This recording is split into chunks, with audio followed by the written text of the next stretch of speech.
Bonjour à tous. Naya waka naloba biso nyonso tozokanisa bato nyonso na este mpona makambo esalama kuna. Nayebi Nzambe aoprotege bino, nayebi Nzambe aoguide bino mpe ndaopesa force ebele mpona FRDC. Mbote bandeko na biso, Congolais, je suis déjà Koubanza, combattant de MMA. Je vais tout justement dire que je suis de cœur avec notre peuple à l'est du pays et aussi donner de la force à notre armée, la FARDC. On est ensemble, le gagner jamais trahi le Congo. On fonce. Bonsoir à tous. Aussi, moi, je voulais porter mon soutien pour la FARDC à ce moment dur où vous menez la guerre. On est tous avec vous et que Dieu vous protège. C'est votre champion du monde IBO de lourd léger, Yves Ngabou. Je fais spécialement ce message parce que je dois envoyer un message de soutien à nos forces armées de la République démocratique du Congo avec la guerre qui se passe. Nous sommes à 100% derrière vous. Nous avons confiance que vous allez arriver à restaurer la paix au pays. Que Dieu donne la force, que Dieu protège et que Dieu bénisse la République démocratique du Congo. Botenabino, c'est Dimitri Berthaud. Et voilà, un gros soutien à la FARDC pour tout ce qui se passe à l'est du pays. Courage à vous. Toute la RDC derrière vous. Force à vous. Oui, bonjour, bonsoir. Voilà, c'est Simon Banza, joueur de Trabzonspor, congolais, Léopard, équipe de joueurs de l'équipe nationale aussi. Je voudrais en tout cas adresser mon soutien à la FARDC pour la guerre qui se passe dans notre pays, le Congo, le plus beau pays du monde. Un grand soutien de la part d'un Léopard. Nous sommes de tout cœur avec vous. C'est notre pays. On ne va jamais le lâcher. Donc, beaucoup de courage et que Dieu soit avec nous. C'est le Congo qui gagne. Courage à tous les FARDC de la RDC. Tout ça, c'est Manabino. Et puis tout ça, c'est ma chef de l'État, Félix Antoine Tshisekedi. Tout ça, pour ça, pour défendre Kabiso convenablement. Quand vous prêtez segment qui vous défendre le Congo. Jamais trahir le Congo. To sengina tatanzambe apambola bino abatela bino place nyonso boza bo to pousser bangona na biso bazonga ti bazota ndambo territoire te. Courage.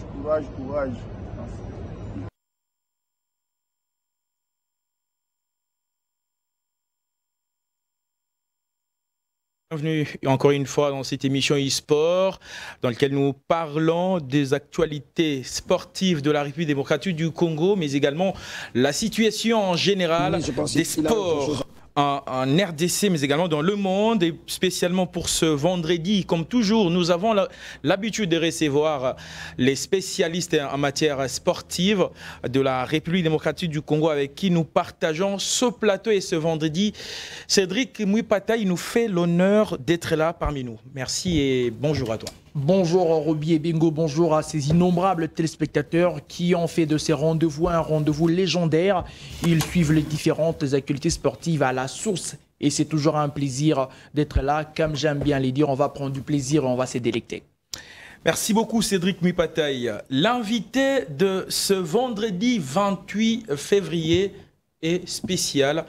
Ancien ministre des Sports et Loisirs, membre d'honneur de la Fondation Issa Yatou, membre du Comité olympique congolais, mais également chevronné en matière journalistique. François Kaboulot est notre invité de ce vendredi. Bonjour.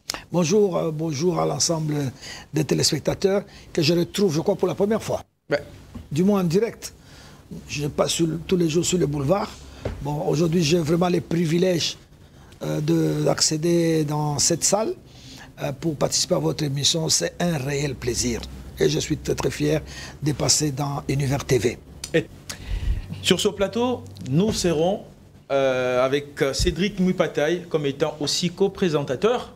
Okay. À un moment, nous allons nous tourner et nous allons prendre nos armes intellectuelles qui seront dirigées vers vous, bien sûr. Et bien qu'on n'a pas encore commencé, mais on a commencé de l'entame. La RDC passe des moments très compliqués. Vous, en tant que membre d'honneur de la Fondation Issa Yatou, c'est vrai, vous avez dénoncé cette agression rwandaise. Mais qu'est-ce que la FIFA et la CAF tardent à sanctionner le Rwanda alors qu'avec le cas de la Russie contre l'Ukraine, ça a été vite fait. Mais pourquoi pour les cas de la RDC, ça tarde toujours? Un Congolais normal, cher ami, au jour d'aujourd'hui, ne doit pas dormir tranquillement. Le pays est agressé par les Rwandais. Maintenant, c'est devenu officiel. Il y a eu trop d'hésitation au niveau de l'ONU, au niveau de l'Union européenne, au niveau de l'Union africaine, de citer l'agresseur. Maintenant, l'agresseur a été identifié. Et un Congolais normal ne peut pas dormir tranquillement. Et je dis, quel est ce Congolais normal qui, en cette période, peut aller contre son pays? Je n'ai pas entendu un seul Ukrainien, quand même il habite la France, ou il est en Allemagne ou quoi, critiquer l'Ukraine. Non. Les gens font cause commune, défendent d'abord les drapeaux nationaux. Les querelles internes, il n'y a pas de problème. Les débats, pas de problème. Les contradictions en interne sont autorisées. Mais par rapport à l'agression, cher ami, on passe des moments très très difficiles. Hier, moi en tant qu'opérateur sportif, Dieu seul sait, parmi les 11 victimes, il n'y a pas eu de sportifs. Parce qu'on en a déjà perdu. Vous savez, le Nord Kivu, c'est une... J'ai conduit des délégations. Je me rappelle encore les Jeux de la jeunesse à Alger. La majorité de la délégation de cyclisme, c'était des cyclistes de Goma. Goma qui nous produit des cyclistes pratiquement tous les jours. Nous sommes allés en Argentine, aux Jeux olympiques de la jeunesse. On avait des boxeurs venus de Goma et de Bukavu. Il y a quelque temps, l'équipe de Kivu est allée représenter notre pays en compétition africaine de basketball. Il n'y a pas très longtemps, l'Assemblée générale élective de la Fédération de basketball du Congo, j'étais ministre à ce moment-là, a eu lieu à Bukavu. Donc c'est pour vous dire que ces coins-là regorgent tellement des athlètes que ça nous fait mal au cœur. Et on parle de 3 millions, je crois, non identifiés. Et le bilan n'est pas encore définitif. Il y a certainement des sportifs que nous avons perdus et nous allons les perdre jusqu'à quand? C'est pour ça que je dis, l'ère de la mobilisation est arrivée. Et c'est pour ça que je suis fier de l'attitude du président de la République, Félix-Antoine Tshisekedi Tshilombo. Il a réveillé les troupes, il a réveillé l'attention des Congolais parce qu'il a constaté qu'il y a une certaine froideur. C'est comme si tu n'es pas agressé. Non, il faut que chacun bouge dans sa sphère de responsabilité. Ceux qui combattent avec les armes, qu'ils les fassent. Vous les médias, vous avez vos plumes, vous avez vos stylos, utilisez-les. Ne dormez pas. Ceux qui peuvent le faire par prière, qu'ils le fassent. Nous allons conjuguer les efforts ensemble. Dieu est tellement juste que la cause juste finit toujours par triompher. Donc, c'est pour ça que je me sens vraiment engagé dans cette lutte. Et si les structures internationales n'ont pas encore bougé, on se pose des questions. Mais maintenant, nous devons agir. Moi, je suis dans les groupes de gens qui se sont réveillés à partir de la mobilisation décrétée par le président Félix-Antoine Tshisekedi.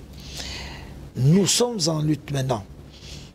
Nous avons des structures autonomes, officielles, des destinataires officiels du Comité international olympique qui nous gère. C'est un peu notre ONU, l'Organisation des Nations Unies. Chez nous, chez les sportifs, c'est le CIO, le Comité international olympique, avec sa charte. Ça, c'est la Bible. Tout est là-dedans. Et nous allons poser les problèmes. Certainement que ces structures n'ont pas une plainte officielle venant du correspondant officiel, qui est le COC, le Comité olympique congolais. Il peut y avoir d'autres structures qui envoient des trucs de plainte, mais officiellement, ce n'est pas encore fait. Et c'est pour ça que nous sommes en chantier. Au moment où je vous parle, nous sommes en train de travailler pour que très très vite, en tout cas, au plus tard, au milieu de la semaine prochaine, tous les courriers et tous les dossiers bien ficelés seront déposés au Comité international olympique et déposés également auprès des confédérations africaines des disciplines concernées par cette agression. Nous aurons les baskets au mois d'août en Angola. Le Rwanda est qualifié. La République démocratique du Congo est qualifiée. Vous vous imaginez, nous allons jouer dans les mêmes stades avec le Rwanda en cette période. Ça ne me semble pas logique. Là, nous verrons avec le gouvernement quelle attitude prendre. Faut-il sacrifier les léopards basket pour qu'ils n'aillent pas en Angola? Est-ce que ce geste va payer? Je ne pense pas. Moi, je ne suis pas pour cette formule-là. Sacrifier nos léopards qui se sont bien qualifiés. Magnifique. 5 victoires et 1 défaite. Donc, ils se sont magnifiquement qualifiés. Je pense qu'il faut les encourager pour qu'ils aillent. Que par contre, nous devons tout faire pour que les sélectionneurs rwandais ne partent pas en Angola. Ou en plus, nous avons une forte communauté. Et nous allons faire valoir cela auprès des FIBA Afrique. Parce qu'il peut y avoir des incidents inattendus. Je connais un peu la verve de nos compatriotes qui sont en Angola. Nous voyons ça avec les équipes de football quand ils se déplacent. Nous allons poser ces problèmes. Nous aurons les championnats du monde sur piste de cyclisme au mois de septembre. Nous sommes en train de lutter. Et là, nous sommes passés, déjà nous sommes précédés par les 27 de l'Union européenne qui mettent ça en deuxième position parce que là, ils sont dans une série de sanctions qu'ils sont en train de prendre. Et il est prévu dans le tiroir de s'attaquer également à cette compétition. Nous allons demander que la compétition soit délocalisée. On ne peut pas la supprimer parce qu'elle fait partie du calendrier cyclisme international. Mais au moins, on doit la délocaliser. Il ne faudrait pas qu'elle se déroule au Rwanda. Au niveau de handball, là, le courrier est déjà parti. Parce que le Rwanda allait abriter la phase finale de la CAN des dames. Nous avons écrit. Donc, il y a une série d'actions que nous allons mener. Nous allons aller jusqu'au bout et nous allons suivre de très près. Ça m'étonnerait, en tout cas, que les CIO puissent traiter ces dossiers en dehors de la Bible. Quand elle a sanctionné, quand le CIO a pris des mesures pour exclure l'équipe nationale de Russie des éliminatoires de la Coupe du Monde en 2022, parce que l'Ukraine a été envahie en février 2022, n'est-ce pas? Et aussitôt après, les CIO n'a même pas attendu. On a exclu. Les clubs ont été exclus. Et l'UEFA, l'Union Européenne de Football Association, s'est saisie automatiquement de cette opportunité-là pour délocaliser la finale de la Ligue des Champions, qui devait se tenir à Saint-Pétersbourg, la deuxième ville russe. Et on a placé cette finale en France, au stade de Saint-Denis. Donc, ils n'ont pas attendu. Donc, ça m'étonnerait que, pour les cas que nous allons poser, qu'on puisse agir autrement. Mais n'importe comment, nous sommes vigilants et nous allons suivre ça de très très près pour que justice soit faite.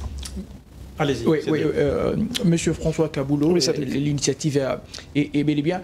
Mais pourquoi vous n'avez pas d'abord commencé ça? Parce que vous avez épinglé ici que vous êtes en train d'élaborer une note, une correspondance avec le comité olympique. Pourquoi tout n'a pas commencé par les instances officielles qui représentent le pays, notamment à l'étranger? Parce que cette voix pourrait être mieux écoutée que d'aller dans une organisation d'abord, je dirais, particulière pour faire entendre votre voix. Pourquoi la procédure n'a pas d'abord commencé à l'interne? Parce qu'on a vu la première, la ministre des Affaires étrangères, Madame Wagner, envoyer des correspondances, parce que c'est ce qui est officiel aujourd'hui. Pourquoi vous n'avez pas débuté par là d'abord, par les différentes instances officielles, au comité olympique, FECOFA, consort, et prendre langue seulement parce que vous êtes membre de l'organisation de ISAIAT. Et d'ailleurs, lors de votre récente sortie médiatique, après la conférence de presse de la fondation ISAIAT, vous avez décrié d'ailleurs le silence absolu de la Fédération congolaise de football association pour compléter Cédric Moupadei. Là, je crois que certaines structures n'ont pas eu la spontanéité pour réagir. Et comme Cédric dit, il y a les cyclismes, par exemple, avec le Tour du Rwanda, qui se déroule en ce moment au Rwanda. On était pris un peu à pied levé et l'agression est arrivée. Nous, au niveau de la Fédération automobile, je suis le président de la Fédération automobile de la RDC, nous avons dit non. Nous devions tenir l'Assemblée générale de la Fédération internationale automobile à Kigali, Rwanda. Nous avons refusé d'y aller. L'agression n'avait pas encore eu lieu, mais c'était dans les semaines précédentes. Mais par réflexe, moi en tant que président, je m'étais dit non, je ne peux pas aller dans un pays qui menace la République démocratique du Congo pour participer à une assemblée. Je saisis le président Suleiman, le président de la Fédération internationale du sport automobile. J'ai dit, monsieur le président, je ne peux pas venir. Notre délégation ne viendra pas. Il a insisté, non, pourquoi il faut venir et tout ça. J'ai dit non, le climat actuel ne me permet pas moi de bouger. Non, on n'est pas parti. Bon, il appartient aussi à certaines fédérations de prendre elles-mêmes l'initiative. Parce que ce n'est pas interdit. Je rappelle ici que les fédérations sont des ASBL. Les fédérations ne doivent pas attendre les instructions du ministre, du gouvernement, non. Une ASBL traite directement avec la confédération. C'est ça, c'est comme ça que ça se passe. Mais là, je n'accuse personne, mais nous avons tous constaté, comme vous dites là, que rien n'a été fait. Alors maintenant, on saisit la balle au bon, on se dit que non, mieux vaut tard que jamais. Et c'est comme ça que le comité olympique convoque mardi une grande réunion avec toutes les fédérations à sport olympique. C'est une façon maintenant de les sensibiliser pour que les fédérations concernées par les sports auxquels les Rwandais ont vocation à participer ou auxquels les Rwandais participent, pour que les sportifs rwandais ne soient pas autorisés à y aller. Mais M. Kaboulou, oui, il y a un facteur temps aussi qui doit prendre, parce que dans chaque procédure, il y a des faits qui doivent être avérés. C'est vrai que l'ONU a confirmé que le Rwanda est l'agresseur. On n'en fait pas un débat politique aujourd'hui. Mais ça pourrait prendre beaucoup de temps. Et si dans ces délais-là, la paix s'installer entre le deux pays, quel serait l'aboutissement de toute votre procédure? Vous allez insister à ce que, au-delà de tout ce qui est fait, malgré la paix, le Rwanda doit être sanctionné à l'issue de toutes ces atrocités, ou ça va être quoi? Non, ça dépend. Cédric, si l'objet du litige est vidé, si aujourd'hui les Rwandais quittent la République démocratique du Congo et que nous recouvrons notre territoire dans son intégralité, vous allez retirer vos démarches? Non, on ne va pas retirer, elle est là-bas, on va voir comment elle va aboutir avec les juristes. Mais sinon, si l'objet du litige n'a plus de sens, c'est autre chose. Mais sinon, nous allons aller jusqu'au bout. Et il y a différentes procédures. Exactement. Par rapport au facteur temps, nous allons utiliser la stratégie de Mme Thérèse. Vous voyez comment elle a fait provoquer des réunions en urgence. C'est prévu dans les textes. Nous pouvons procéder et nous allons demander que nos dossiers soient traités en urgence, compte tenu de la gravité du cas. Et c'est comme ça, c'est-à-dire donc, ce côté-là, il ne faut pas vous inquiéter, nous agirons en fonction de cela. On va dire au CIO de traiter en urgence. Nous allons solliciter que le Comité international olympique ou alors la commission qui de ce genre de dossiers puisse convoquer une réunion de manière à ce qu'on examine les recommandations. Nous allons demander à ce que, comme le CIO a frappé la Russie, la même chose. Nous allons demander à ce que les sportifs rwandais ne participent pas aux compétitions autorisées par le Comité international olympique. Nous allons demander à ce que les officiels, les staffs et les entraîneurs ne puissent pas prendre part au congrès officiellement reconnu par les CIO. Et nous allons demander à ce que les équipes, quand bien même elles ont déjà elles sont qualifiées pour les cas de basketball par exemple, non, que les comités internationaux olympiques puissent donner l'ordre dans ce qu'on retire cette compétition. Ça ne sera pas la première fois. On va la remplacer. On va la remplacer, cette équipe par une autre, l'équipe qui venait en deuxième position. Et nous allons nous battre dans ce sens-là. Bon, J'espère que la logique va triompher. Mais du reste, monsieur oui, Kaboulou, est-ce qu'il y a-t-il un visé derrière ça? On s'est dit, monsieur Kaboulou a pris son bâton de pèlerinage, il retrouve la scène la plus visible, la télévision, les différentes télés. Est-ce que c'est parce que le président, comme vous l'avez dit, a remobilisé les troupes parce que vous étiez ancien ministre consort? Ou c'est quoi les visées? Ou parce que vous avez entendu qu'il y aura un gouvernement d'union nationale? Mais voilà, monsieur Kaboulou s'est dit, par la suite, je vais essayer de grappiller mes derniers instants dans ces milliers. C'est quoi les visées? Le patriotisme ou il y a quoi derrière? Je vous dis que moi j'ai réagi spontanément au cri lancé par le président de la République, la mobilisation, n'est-ce pas? Ces cris-là m'est allé droit au cœur. Je me suis dit non. J'ai regardé, je suis dans les sports depuis 40 ans, j'ai regardé quels sont les créneaux que nous pouvons éventuellement exploiter. Il n'y a aucun calcul, Cédric. Oui. Il n'y a aucun calcul. Les fonctions que nous assumons, c'est des fonctions publiques. C'est des mandats, ce n'est pas une carrière. Autant j'ai eu une carrière journalistique à la RTNC, autant au niveau du gouvernement, c'est un mandat. J'ai déjà vu ici des gouvernements qui font 1 mois. Peut-être vous n'avez pas connu, vous étiez trop jeune. Il y a des gouvernements qui ont fait 1 mois et qui sont partis. Oui. Ça, c'est rien. Ça, c'est secondaire. Ce n'est pas pour un intérêt personnel. Moi, je trouve que la cause que nous défendons est juste. Moi, ça me ferait mal, je vous avoue, Cédric, peut-être vous aussi, qu'il y ait une phase finale à Luanda, en Angola, que le Rwanda soit là, que la République démocratique du Congo soit là, dans le même stade. On va jouer avec l'ennemi qui est là. Je ne sais pas quelle attitude nous aurons. Est-ce que, alors que les structures sportives internationales pour régler tous ces problèmes existent, ça va relever de l'injustice. Je ne peux pas accepter ça. Moi, personnellement, je suis un peu révolté. Je vous ai dit que nous sommes en train de perdre des sportifs. Au jour le jour, des jeunes qui meurent au jour le jour. Dieu sait combien vont encore partir. Mais je ne veux pas rester indifférent. Mais je profite justement de ce que, du cri que le président a lancé pour réagir. Les bons citoyens, ils réagissent. Si les chefs de l'État nous mobilisent et que pour une cause juste, la cause est tellement juste que je ne peux pas faire autrement, j'ai dit non, non, non, non, non. Comme j'ai joui également de mon mandat au comité olympique, c'est en cette qualité surtout que j'agis. Et moi, à mon tour, j'ai été au comité olympique, je vis le président Amos Mbayo, nous avons discuté, nous avons échangé, et nous avons dit, président, nous ne pouvons pas dormir. Les pays, quand un pays est attaqué, votre pays est attaqué, vous faites quoi? Vous allez dormir? Non, non. Non, j'ai dit, le pays est en danger, nous devons chacun, dans sa sphère de responsabilité, agir. Et c'est comme ça, je n'ai aucun calcul. Le président de la République, c'est lui le patron. Il nomme qui il veut, quand il veut. Il peut ne pas vous consulter, mais s'il estime que Cédric mérite d'apporter son expérience à cette tâche, il va vous nommer. Il va vous nommer, c'est tout. Hein.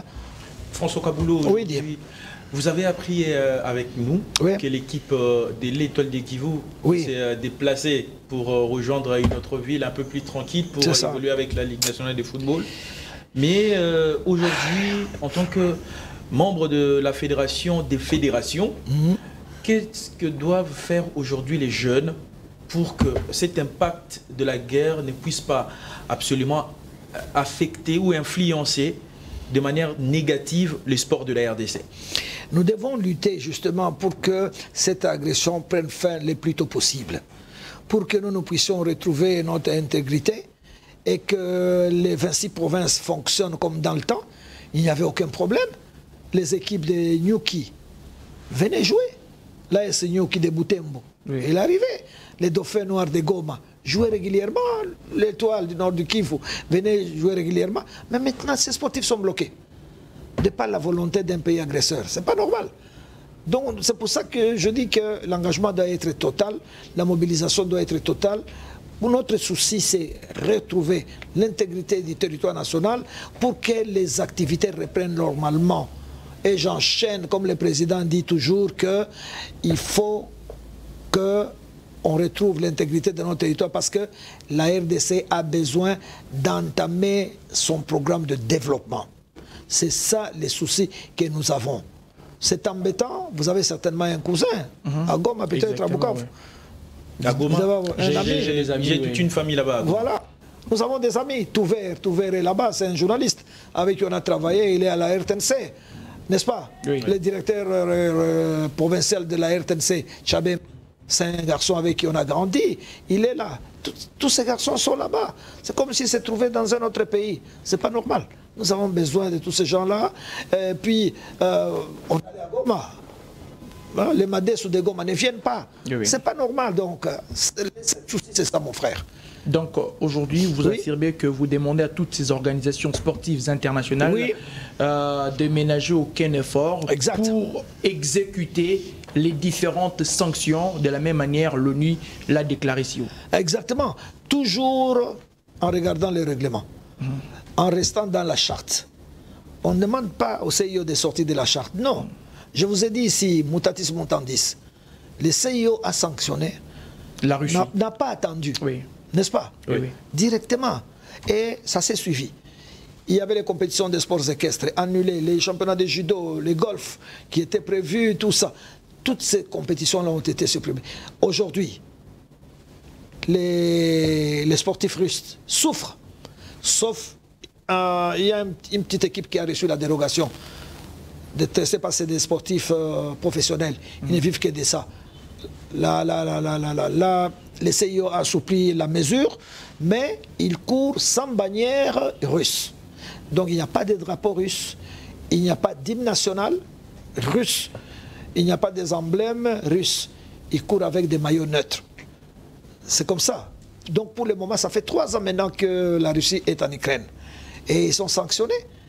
La Russie est allée au tribunal Habitat du Sport, TAS, pour se plaindre en disant que non, on nous a punis injustement. Le TAS a dit non. Vous appartenez au CIO, vous êtes membre du CIO qui a sa charte. Et comme la charte n'est pas respectée, l'appel a été rejeté. Et il n'y a aucun problème. C'est dommage, les sportifs russes. Le président Poutine, lui-même, s'est vu retirer la médaille olympique. Il avait reçu la médaille olympique à vie par le CIO. Mais la médaille olympique a été retirée. Il n'en a pas aujourd'hui. Mais monsieur François, excusez-moi, Roby, vous étiez à la CAN. La CAN dernière, Côte d'Ivoire. Il y a eu autant de messages. D'ailleurs, la population congolaise était remontée contre la chaîne étrangère qui diffusait ces matchs parce que cette chaîne n'avait pas diffusé les différents messages de supporters congolais. Est-ce que ce n'était pas suffisant? Le monde n'était-il pas alerté de par ces messages pour que, au retour de cette compétition, que nous puissions avoir des sanctions, notamment parce que ça parlait football, ou soit parce que le football, entre guillemets, a ses caractères apolitiques et ces messages-là ne passent pas dans ces instances internationales? Non, il y a des gestes de par les règlements qui ne sont pas autorisés. Vous comprenez? Moi, j'étais ministre à ce moment-là. Moi, j'avais conduit la délégation en Côte d'Ivoire. Et nous avions peaufiné cette stratégie. Parce que nous savions bien qu'en nous adressant à la CAF va dire non. C'est comme ça que nous avons dit non, on achète les rubans noirs, on va faire les revolvers de la tempe pendant l'exécution de l'hymne national. On savait pertinemment bien que l'ordre sera donné à la réalisation pour couper les signaux. Mais on avait besoin de 10 secondes, de 30, 20 secondes, 30 secondes. Et le message est passé sur le plan mondial. Ça fait bouger les choses. Mais ce n'était pas suffisant. C'est ça que je dis. C'est pas suffisant. Mais maintenant, après, il faut apporter la plainte. Parce que si vous n'apportez pas la plainte, ça ne va pas être fait. Madame Thérèse, elle a bien fait. Elle a écrit au PSG, elle a écrit à Arsenal, elle a écrit au Bayern de Munich.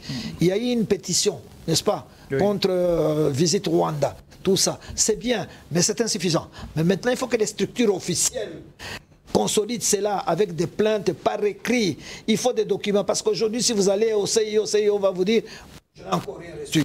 Vous irez à la Fédération française et vous va dire « ah, c'est possible, je n'ai rien reçu ». C'est comme les supporters. Ils sont marchés ici, c'est vrai, ils ont cassé les ambassades et tout. Après, le lendemain, il n'y a rien eu. Mais il faut donc faire suivre cela avec un document officiel, avec une plainte officielle des structures reconnues par l'organisation.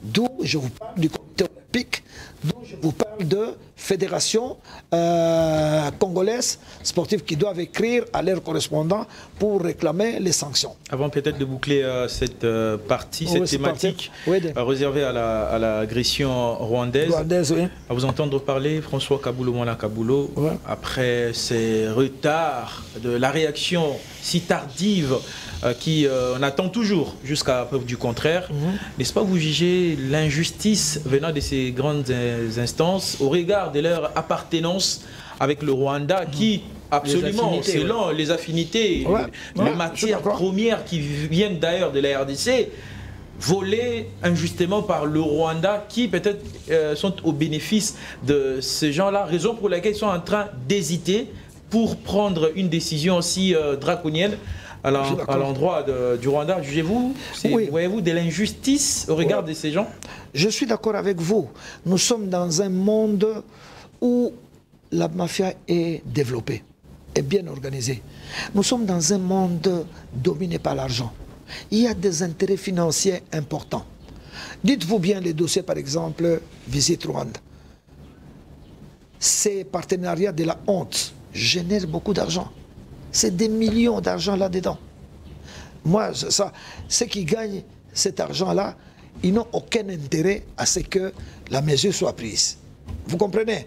Même parmi les dirigeants qui doivent prendre des décisions, s'ils sont concernés, ils sont intéressés par la cagnotte, ils vont se taire. Ils attendront. S'il n'y a pas la plainte du plaignant, ça va passer comme ça. Mais si les plaignants arrivent avec des plaintes appuyées, ça devient autre chose parce que là, ils seront obligés de faire appel à la réglementation. Mais tu ne vas pas compter sur eux. Parce qu'il y a des gens qui sont engagés. Ouais. Il y a des lobbies qui sont très très développés. Quand vous rentrez dans les sports automobiles, c'est l'une des fédérations les plus riches au monde. Il y a un argent fou là-dedans. C'est pas facile. Vous entrez dans le cyclisme, sur le plan international, c'est des fédérations très très riches. Mais les gens ont des intérêts à défendre. Les gens ont créé des relations solides et des amitiés. Mais maintenant, il faut aller contre tout ça. Mais nous sommes forts sur le plan des textes et sur le plan des règlements. Nous allons faire valoir cela. Parce qu'avec l'appui des médias, je ne vois pas comment. Sinon, l'ONU n'allait pas prendre la commission de sécurité maintenant à l'unanimité. Ça a pris du temps. Vous vous rendez compte, n'est-ce pas? Oui. Pour citer Rwanda. Exactement. Ça a pris du temps. Les 3 séances. Tu t'imagines? Oui. Mais madame a persévéré. Elle dormait presque tous les jours à New York, n'est-ce pas? Oui. Bon, elle a persévéré. Et nous sommes où maintenant? Les 27 de l'Union européenne qui hésitaient. On disait à l'Europe que non, nos minéraux, n'est-ce pas? Oui. Nos minéraux sont vendus, tout ça, par l'Europe, via les Rwandais. Ils discutaient au départ. Oui, oui. Mais maintenant, à l'unanimité, les 27 sont d'accord. Donc c'est pour vous dire qu'à un moment donné, la mafia peut être démantelée. Et petit à petit, les 27 sont revenus à la normale et les sanctions commencent à tomber. Et c'est comme ça, j'ai la foi que avec les dossiers différents que nous allons déposer, Dieu seul sait comment ça va se terminer, mais nous sommes du bon côté. C'est du côté des règlements et du côté de la charte olympique, du côté des règlements des confédérations.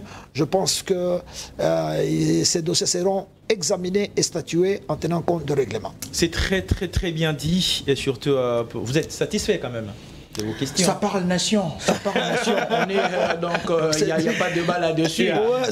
On est ensemble. En tout cas, toutes les procédures qui peuvent être mises en place pour que nous puissions retrouver la paix. La paix, c'est important. Cédric Mouipataï, sincèrement parlant, oui. Est-ce qu'on peut laisser Yaféfé partir comme ça? En tout cas, si on les laissait partir comme ça serait injuste pour les nombreux téléspectateurs quand ils avaient compris que nous aurons Claude François Kabulo-Mwana Kabulo. Ils ont dit... Vous avez certainement compris, il a enlevé sa veste. Le combat vient de commencer là. Ouais. Il a fait ça avant, j'ai même sa veste. Non mais c'est une fierté de retrouver les confrères, discuter. Moi j'aime bien les débats. Depuis ma carrière à la RTNC, c'est bien. Il faut avoir les débats d'idées, contradictoires. C'est ce qui fait avancer les choses. Ouais. La dernière thématique de cette émission concerne votre passage. Où ça? Au ministère des Sports et Loisirs. Ah, vous l'avez revenu sur ça. Oui, eh ben, on en parle sur ce plateau. Oui. Vous étiez la ministre des Sports et Loisirs. Vous avez absolument glané aussi 2 médailles. Moi, j'étais là avec vous au niveau du Ghana. Ah oui, vous avez glané Ghana, beaucoup de médailles. Au niveau du Ghana, la RDC a fait quand même une très belle prestation au niveau de la Côte d'Ivoire. Et le grand de tout, c'est le jeu de la francophonie, ce qui a été absolument réalisé avec beaucoup d'enthousiasme et également de réussite. Tout à fait. Est-ce que Yaféfé a mérité cette place en tant que ministre des Sports et Loisirs? Je ne peux pas me juger moi-même, hein. Mais à partir du moment où le président m'a fait confiance, bon, je suis dedans, je suis né pour le sport, je vais mourir pour le sport. Je pense que quand le président m'a nommé, il attendait à ce que je porte mon expérience au service du développement de notre sport. Et j'étais surpris. En même temps, j'étais heureux. Parce que, franchement, c'était une grande surprise. Surtout que moi, je ne suis pas politique. N'est-ce pas? Vous me connaissez. Moi, je ne suis que sport. Mais le président a fait appel à un expert sportif. Je suis arrivé. J'ai trouvé le sport dans une situation difficile. Il fallait obtenir la qualification. Tout le monde disait Tokozanga Kan, Tokozanga Kan. Ah, l'autre soir, j'ai rigolé quand le président m'a dit, Monsieur le ministre, qu'est-ce que tu penses? On va aller à Abidjan. J'ai dit, président, Tozo Kende. Il y a solo. Le président Komona. Ça m'a fait plaisir, on s'est qualifié, le président a été heureux. J'étais heureux surtout pour les Jeux de la francophonie. Nous avons travaillé aux Jeux de la francophonie, nous étions des journalistes, mais c'était un grand défi. Et le président est parmi les rares optimistes. Je sais de quoi je parle. Il y a des gens qui voulaient décourager les chefs de l'État pour dire, président, qu'on laisse tomber, c'est trop tard, nous serons ridicules. On citait même les Rwandais ici pour nous remplacer, n'est-ce pas? Oui. Non, toi, les Rwandais prêts, la Tunisie, président, qu'on laisse tomber, on n'est pas dans les temps. Le président est persévérant. Ça, j'aime bien. Le président Fachi est persévérant. Le président dit, chers amis, c'est trop tard. Nous sommes engagés, nous allons au bout, jusqu'au bout. Et moi, son ministre des Sports, quand vous avez un général qui galvanise la troupe, et c'était l'engagement total.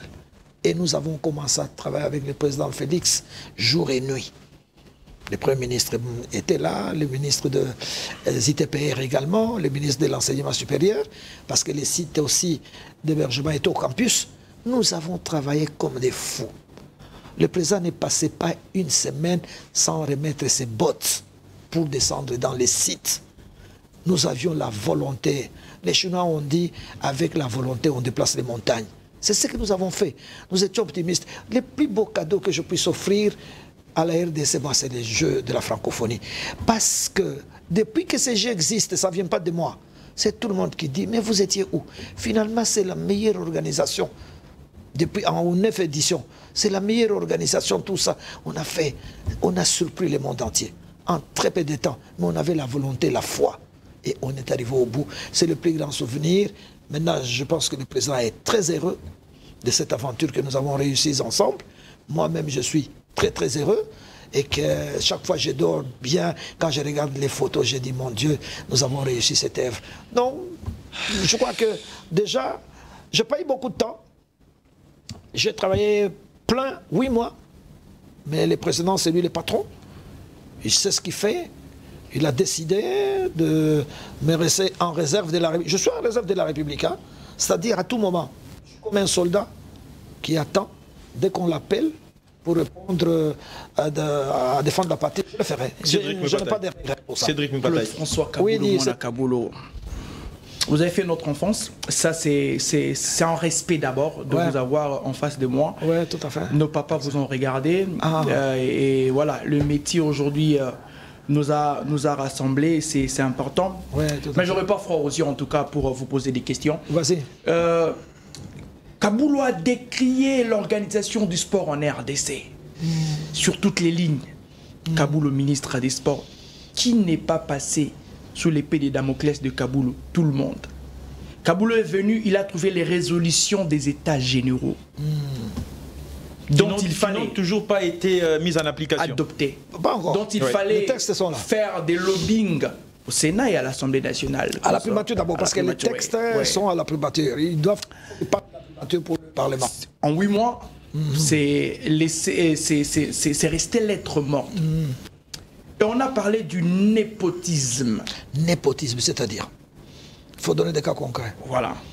Il faut la discipline, le sport est exigeant. Vous avez fini. Allez, terminez votre question. Si tu n'as pas de discipline, tu ne peux pas produire. On a parlé enfant, on a fait même un organigramme sur vous. Mais qu'est-ce qui s'était vraiment passé? Est-ce que Kaboulo s'était un peu perdu dans le ministère des Sports? Non, pas du tout, pas du tout. Les grands problèmes, le plus grand adversaire de Kaboulo, c'est les médias. Curieusement. Les journalistes. Donc vous êtes érigé les journalistes en obstacle vous-même. Non, parce que vous avez créé une inimitié avec le média. Non. Les Kaboulo qu'on connaissait, partenaires de médias, le Kaboulo qu'on connaissait, qui prônait sur le média. Mais voilà, Kaboulo, au ministère des Sports, s'est fait un ennemi de médias. On va revenir avant que nous puissions prendre cet angle, l'autre angle de médias. On revient d'abord sur votre lobbying qui devrait passer pour les états généraux, que vous n'avez pas fait fi. Peut-être n'est pas privilégié. Non, d'abord, je vous signale. Il a beauté en touchant. Non, je vous signale que je n'ai pas participé à Mbouela Lodge. À la veille, j'ai été barré de la liste. Pour des raisons que j'ignore jusqu'à aujourd'hui. Non, il était à Kendete. Je ne suis pas parti. Ah, vous parlez des listes? Non, je t'informe. Ah, ok. Tu as posé la question, non? Merci. Je ne suis pas allé. Pourtant, c'était un truc qui intéressait tout le monde, les journalistes expérimentés, les experts sportifs, tout ça. Je ne suis pas allé en bout de la loge, j'ai dit, il n'y a pas de problème. Quand je suis arrivé, les premiers documents que je demandais, c'était ça. Au niveau du ministère des Sports. Mais les textes qui avaient été faits et qui étaient laissés par Serge étaient en traitement au niveau, parce que ça passe par les primatures. C'est la primature, vous déposez vos textes là-bas, nous ne sommes pas les seuls. Il y a 54 ministères, je crois. 54 ministères. Oui. Alors, les textes étaient en primature. Je suis allé là-bas 2 fois. Et les textes étaient programmés pour l'étude par les conseillers du Premier ministre, pour qu'on les traite et puis on puisse les envoyer au niveau du Parlement et que le Parlement puisse les traiter. Ça traînait jusqu'à mon départ. Donc je n'ai pas sous-estimé là-bas. Pourquoi? Parce que beaucoup de choses que j'ai critiquées, évidemment, quand j'étais journaliste, avaient trouvé les premières solutions dans les textes. L'exonération, n'est-ce pas, les partenariats, la sponsorisation, hein, les clubs privés, beaucoup de choses comme ça. Tout ça, ça pouvait aider évidemment les sports à se développer. Donc moi, j'ai soutenu, quand bien même je n'étais pas en Mbouela Lodge, mais les contenus, c'est ce qui est intéressant, parce que les hommes passent. Mais les institutions restent. Parce que c'est ça les ciments, pour permettre au sport congolais de décoller. Mais sur le plan maintenant de travail, ça n'a pas avancé. Tu comprends, Cédric? Oui. Ça n'a pas avancé. J'étais 2 fois, 2-3 fois à la primature. J'en ai parlé avec le Premier ministre, actuellement président du Sénat. Les instructions ont été données, mais la machine était un peu lente au niveau de la primature. Et voilà, c'est un peu ça. Monsieur, mais il n'a pas répondu sur les népotismes. Sur le népotisme, non. Il y a eu tout un cercle de vos proches. Non. On a parlé de vos enfants. C'est ce que le média dit. C'est les médias. Je ne peux pas revenir en dehors du micro, je vais vous donner les sous-bassements. Non, ça, nous sommes, vous savez, dès que vous allez voir quand vous serez ministre, je suis convaincu que vous deviendrez ministre un jour. Alors, vous en prenez pour votre compte alors. Non, vous allez voir. Non, il y a ceux qui vous aiment et ceux qui ne vous aiment pas. Vous pouvez tout faire, mon frère. Oui. Tout faire. Mais il est normal que, quand même, la dame qui va amener du café au ministre, de l'eau à boire au ministre, ça pouvait faire le tour du ministère. On ne va quand même pas sur le boulevard du 30 juin la ramasser à 17h pour l'embaucher. Donc ça doit être une personne sûre. De confiance. Vous êtes d'accord? Exactement. À tous les postes. C'est pas n'importe qui donne de l'eau au cardinal Ambongo. Ça doit être une religieuse. C'est comme ça. C'est pas n'importe qui doit donner de l'eau ou du soda à un général chef d'état-major. il faut que ça soit une personne sûre. Vous êtes d'accord? Exact. Donc c'est dans ce contexte-là. En plus, il n'est pas interdit. C'est vrai. Moi, j'ai 2 filles qui sont universitaires, qui ont brillamment fait des études. Ça ne m'a pas empêché de les prendre au secrétariat. Comme dirait l'occasion faisant les larrons. Maintenant, les jaloux, ils ont dramatisé. Et ce sont des journalistes. Dans des gars avec qui... c'était jaloux qu'on décriait des choses. Attends, c'est des journalistes qui sont des potes à moi, des copains avec qui on se balade, et puis, mais qui se sont retrouvés dans des lobbies. Il y a des lobbies, hein. Ils se sont retrouvés dans les lobbies. Bon, ils ont monté des coups. Ils ont monté leur boutique. Non, sinon je ne peux pas. Moi j'ai combien d'enfants pour remplir tous les ministères? Les ministres ont besoin de plus ou moins 42. Je peux te dire, c'est vrai, moi j'ai étudié à Kananga. J'ai fait toute ma vie à Kananga. Tout ça. Je peux te dire, le directeur de cabinet, Mbujimaï. Le premier. Le deuxième, Mbujimaï. Il n'y a pas de Katanga, pas je suis du Katanga. Donc, il y avait autant de gens, de Bandundu, Kabamba, vous connaissez, le directeur de cabinet adjoint. Il est de Bandundu, je ne peux pas étaler tout ça ici. Mais le malin, il a choisi 2 ou 3 postes pour dramatiser. Non, là, je crois qu'ils ont exagéré un tout petit peu. Mais je suis un peu déçu dans la mesure où les journalistes auraient pu porter ces mandats pour se dire que non, peut-être demain, on peut encore multiplier la chance d'avoir un autre journaliste. On a dit que je suis le deuxième journaliste. Vous n'avez pas été à la hauteur des attentes des journalistes des sportifs aussi en général. Parce qu'ici, vous avez parlé des listes. Excusez-moi, monsieur François Kaboulou. Oui. Permettez-moi. Quand vous avez rayé de la liste de ceux qui devaient participer à Mboula, ce sont vos paroles. En RDC, vous ne le saviez pas, je vous l'ai dit. Mais je rapporte vos paroles. En RDC, cette fameuse liste, les questions des listes, on dirait que M. Kaboulou s'accaparait des listes lui-même, décidait de qui pouvait être quelque part et qui ne pouvait pas les lettres. Au cabinet, bien sûr, avec les journalistes, dont vous parlez, que les journalistes ne vous ont pas accompagné. Et pourtant, vous étiez en inimitié avec eux. Non. Les cabinets fonctionnent comment? Normalement, parce que moi, j'ai travaillé dans des cabinets ministériels. J'ai fait à peu près 7 ministères avant que je ne sois ministre. J'étais conseiller, directeur de cabinet adjoint, chargé de communication et tout, et tout, et tout. Les ministres ont droit à 2 attachés. Ça, c'est le texte. Un attaché titulaire et un adjoint. OK. Maintenant, moi en venant, j'ai trouvé un nouveau système que moi je n'ai pas géré. On dit communication. On crée une rubrique de communication. Il y a à peu près 10-15 journalistes, selon les choix des ministres, les amitiés, les relations, etc. On ne pouvait pas empêcher un ministre d'avoir des relations, n'est-ce pas? Exactement. Bon, il sélectionne.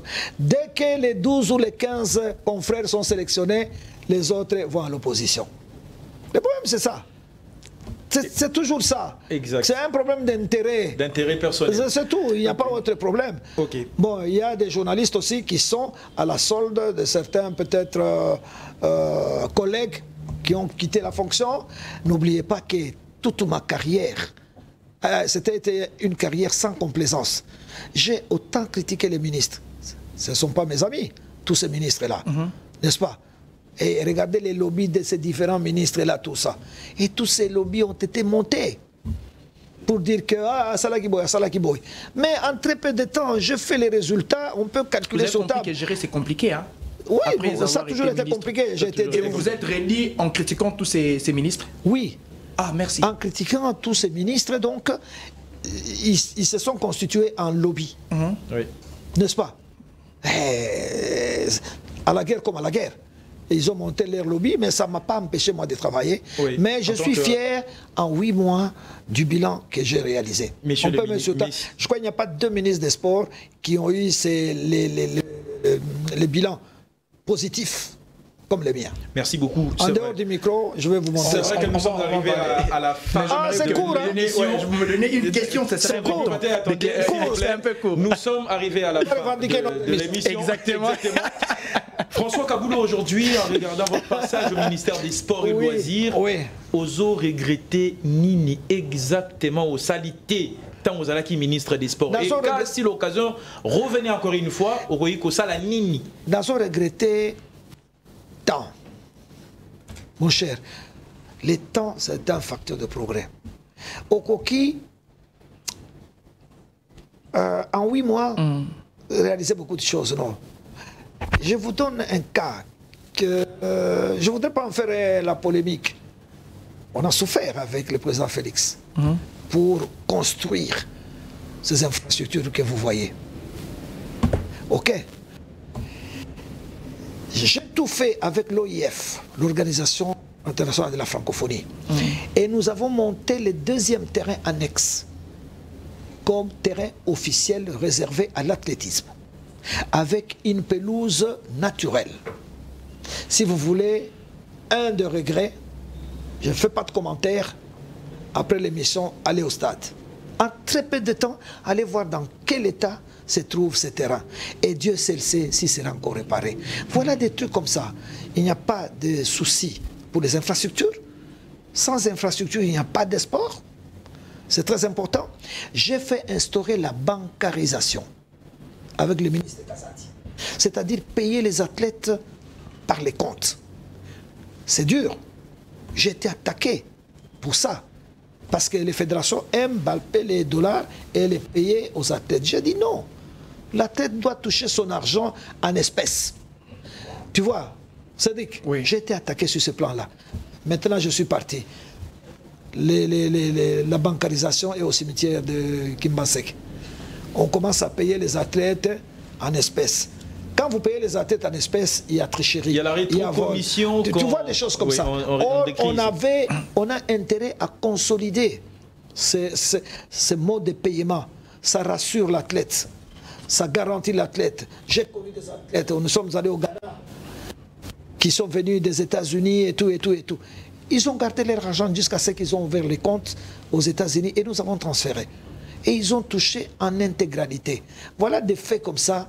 Hein? On instaure la bancarisation, le meilleur système. 2 jours après, la bancarisation enterrée. Merci. Alors, tu vois, ça c'est des trucs que je regrette beaucoup. Hein? Mais on continue à travailler toujours pour la RDC. Exact. La preuve est que quand le président Félix a décrété la mobilisation samedi, je n'ai pas attendu un poste. J'ai dit non. Je suis sportif congolais. Le président a bien fait de nous réveiller. Je suis au comité olympique dans une autre fracture. Et je continue à travailler toujours. D'où vous étiez venu l'inspiration de dire que le président fut un ancien gardien? Tu veux que je te donne tous mes secrets sur ce plateau? C'est la dernière cartouche parce que j'ai autant de questions, mais c'était juste un petit mystère. Vous m'avez mis en doute. Tous les Congolais. Allez, crachez les morceaux. Là, on a l'occasion de voir la vraie version. J'étais avec Faustin, à la CAN. On a joué contre l'Ouganda. C'est l'entraîneur ici, des Sabres, qui était entraîneur de l'Ouganda. Au stade du Caire, quand on a joué ce jour-là. C'est ce jour-là où j'ai parlé de Félix Antoine Chilombo comme un gardien de but. Les gens racontaient.